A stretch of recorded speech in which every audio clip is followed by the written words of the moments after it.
পাচ্ছেন যে বাংলাদেশ ইসলামী ছাত্র শিবিরের বিশাল এক মিছিল কিন্তু রাজু ভাস্কর্যের দিকে এগিয়ে যাচ্ছে। এই মিছিলটা শুরু হয় ঢাকা কলেজের সামনে থেকে, তারপর সায়েন্স ল্যাব প্রদক্ষিণ করে এই মিছিল কিন্তু আসলে এগিয়ে চলেছে টিএসসি রাজু ভাস্কর্যের দিকে। এবং এই মিছিলটা আসলে 13 তারিখে আওয়ামী লীগের পক্ষ থেকে যে অনলাইনে যে লকডাউন কর্মসূচি ঘোষণা করা হয়েছিল সেটার বিরুদ্ধে, এবং সেই লকডাউন কর্মসূচিতে কোনো ধরনের অপতৎপরতা এবং সহিংসতা যাতে না ঘটে, বা আওয়ামী লীগের যারা সাপোর্টার আছেন, যারা নেতাকর্মী আছেন, তারা যাতে চোরাগুপ্তা হামলা চালাতে না পারেন, সেই দিকে সেই জন্যই কিন্তু তারা এই যে মিছিলটা সেটা শুরু করেছেন সকাল সকাল। এবং শিবিরে যারা নেতাকর্মী আছেন বা এই মিছিলে যারা যোগ দিয়েছেন তারা যেটা বলেছেন যে আজকে সারাদিনই কিন্তু তারা মাঠে থাকবেন, এবং তারা কিন্তু আসলে সারাদিন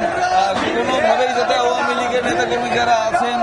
বা যারা লকডাউন ঘোষণা করেছেন আসলে লকডাউন সফলের জন্য যাতে কোনো ধরনের কোনো অপতৎপরতা চালাতে না পারে, সহিংসতা করতে না পারে, সেই জন্য কিন্তু আসলে ইসলামী ছাত্র শিবির যারা আছেন তারা কিন্তু আসলে সারাদিন ব্যাপী আসলে এখানে অবস্থান করবেন বলে বা ঢাকার বিভিন্ন এলাকায় অবস্থান করবেন বলে জানিয়েছেন। দেখতে পাচ্ছেন শুধুমাত্র ইসলামী ছাত্র শিবিরের ছাত্ররা না, আসলে মধ্যবয়সী বা বয়স্ক লোক যারা আছেন তারাও কিন্তু এখানে অংশগ্রহণ করেছেন ইসলামী ছাত্র শিবিরের যে পতাকা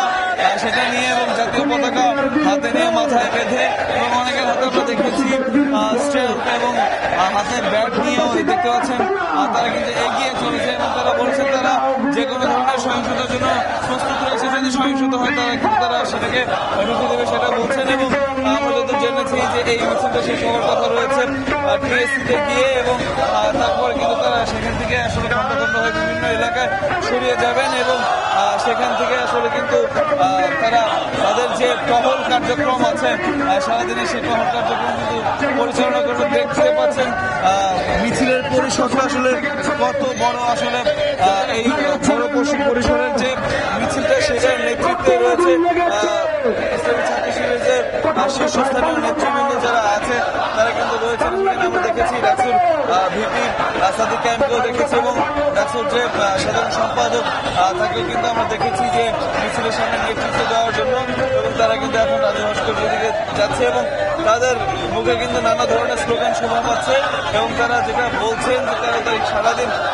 লীগ ধরে জেলে দিন এমন স্লোগান থেকে শুরু করে নানা ধরনের স্লোগান তারা দিচ্ছেন, এবং তারা বলছেন যে ছাত্র শিবির শহরে থাকা অবস্থায় কোনো সহিংসতা করতে পারবে না। এই ছিল এখনকার মতো আমার কাছে সর্বশেষ।